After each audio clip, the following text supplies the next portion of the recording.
Hi everyone, welcome to this short video that I'm putting together on how I am using Miro. If you don't know Miro, it's one of the most popular whiteboarding tools, brainstorming, design thinking tools out there, but it's really versatile. There are others obviously, but I wanted to go through this video to show you how I'm using Miro to write a comic book of all things. Perhaps it's not the first thing you'd think about when using Miro, but I think it's such a versatile tool. I found it so much easier just to write in here and so much more pleasant. The UX is really great. So I'm going to break this video or this video series, let's see how many we get through on this, into the main sections that I use Miro for. So just using the space bar and the left mouse button, it's very easy to just glide across the page. I broke it down into 5 parts actually. One was, the first part I did was about concepting and how you can use Miro to concept, how I use Miro to concept the whole story out that I was trying to make with Battle Panda. Section 2, which may be in this video or may record a second video depending upon how long we go, is about how I use Miro as a writing aid.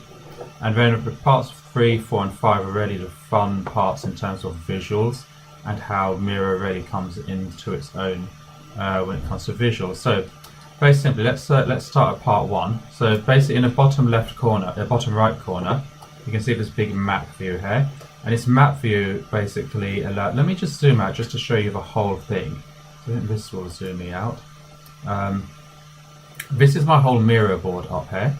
You can see how many different elements of this Miro storyboard there are. And the team and I, the Battle Panda team and I, kind of just use Miro to quickly reference things without having to scroll through loads and loads of chat in Slack or PowerPoint slides, and actually just go through it. We structured this whole Miro board really clearly. So let's just zoom. I'll give you a super fast tour before we go into the actual details of this. So up here, zoom out a bit slowly. My laptop's going a bit slowly when I run Camtasia on anything, I've noticed. So up here at the top left, we've got the concept of the book, where we wrote out kind of what we wanted the story to be about. Then section 2, which hopefully we'll get in this video or the next one, we went through the story and used the post-it notes and all kinds of really cool things that you can do in Miro. Right, is really tough to do in Word, or even in people who try to use Excel. Section 3, where we went through the characters in the book, and section 4 about world building. I won't scroll so much because my computer is chugging trying to keep up with these scrolls while I'm recording Camtasia. So let's start with a concept of what we were doing with Battle Panda and how we use Miro to do it. So I wrote out various log lines that I thought would work, and then I looked for visuals that would inspire those stories and log lines. So you can kind of see here the ease at which you can do things in Miro compared to other softwares. So this was the initial log line. My laptop decides to catch up with me.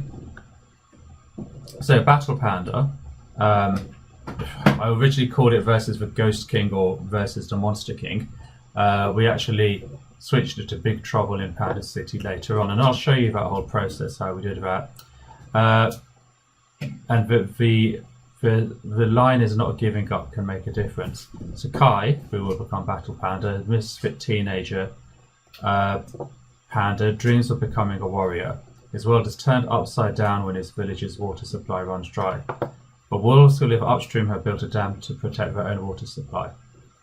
Determined to prove himself a worthy warrior, Kai sneaks out to destroy the wolves' dam, only to find himself in a whole load of adventure with new friends and enemies who will fight over the remaining water supply. Its lethal weapon meets Big Trouble in Little China in its fun, ethereal road trip adventure. So that was a basic log line, and I'll talk more about writing in a moment.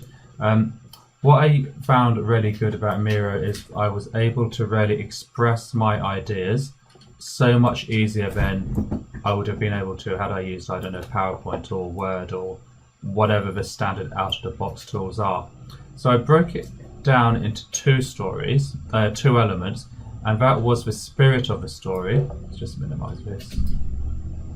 The spirit of the story and the body of the story. So what is it we are trying to do? So the story isn't going to just be one comic book. Hopefully it's going to be more books than just one.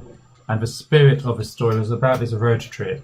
I don't know if anyone has seen a Monkey. In the UK it's called Monkey Magic. I think in other countries it's called Monkey Journey to the West.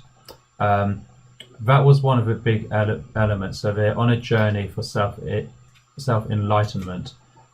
So a big road trip. Meets Karate Kid, where for me Karate Kid was one of those movies I watched as a kid and really stuck with me, and I've watched it over and over. And just the journey of going from this kind of weedy kid who gets pushed around, gets bullied, who has a low self-esteem, to actually becoming a champion. That's kind of where I wanted Battle Panda to go. But not so much on a solo journey, going on a group journey and just team on this road trip. Then it came to the body of the story, like what's actually going to happen on the pages. And this is the concept I came up with.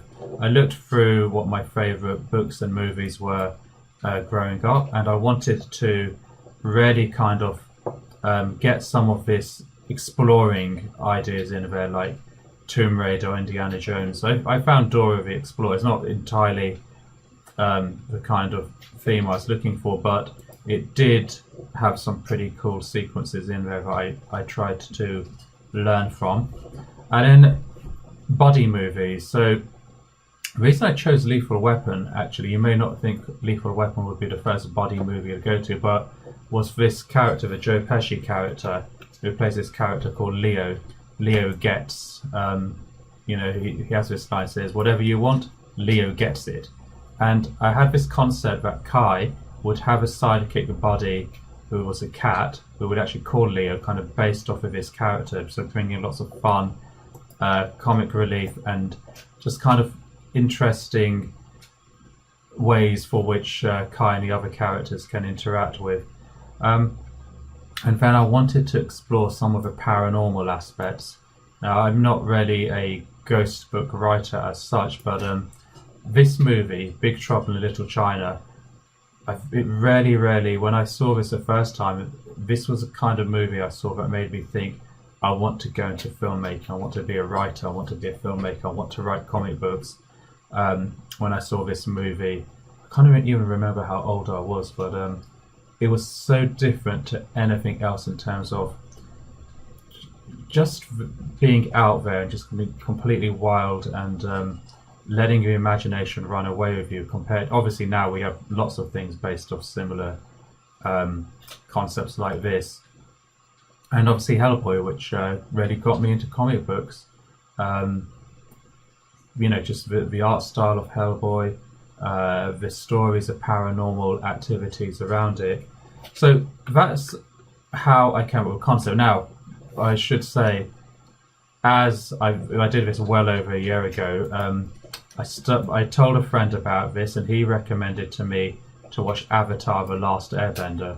So I've been on watching Avatar: Last Airbender, going through all the series probably over the last 8 to 12 months, I would say, and Avatar, I think, is kind of up there with Monkey in terms of the journey for self-enlightenment. I have to be very careful not to say the journey of self-entitlement, which I think a lot of people in our culture are on that journey, but this is the journey of self-enlightenment. So yeah, that's a concept. I think we're hitting up to 10 minutes on this video.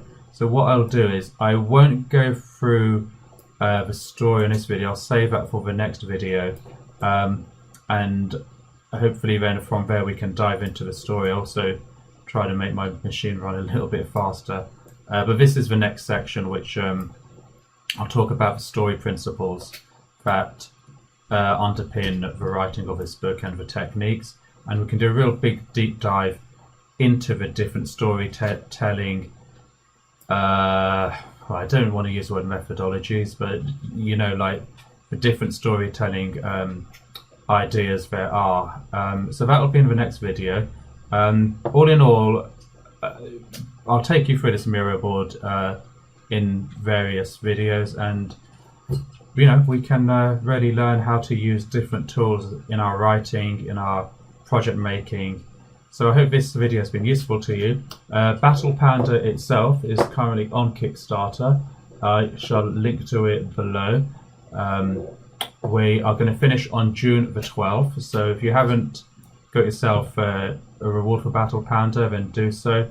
Also, sign up to my email list if you'd like to stay in touch, not just about Battle Panda or Digitopia, but any of the projects I'm doing. The best way to stay in touch is through my emailing list. Obviously, if you haven't subscribed, I'd love to have you join us on our YouTube journey. And yeah, hit the like button if you like this. Put in the comment section kind of what type of content you would like me to cover as well. I'll go through the story and the art, but if there's any questions you have about whether it's writing, making comic books, running Kickstarters, even about Miro, I'm not sure I can answer all the questions about Miro, but that's what the comments are for. Okay, thank you so much, and I shall see you in the next video. Bye bye.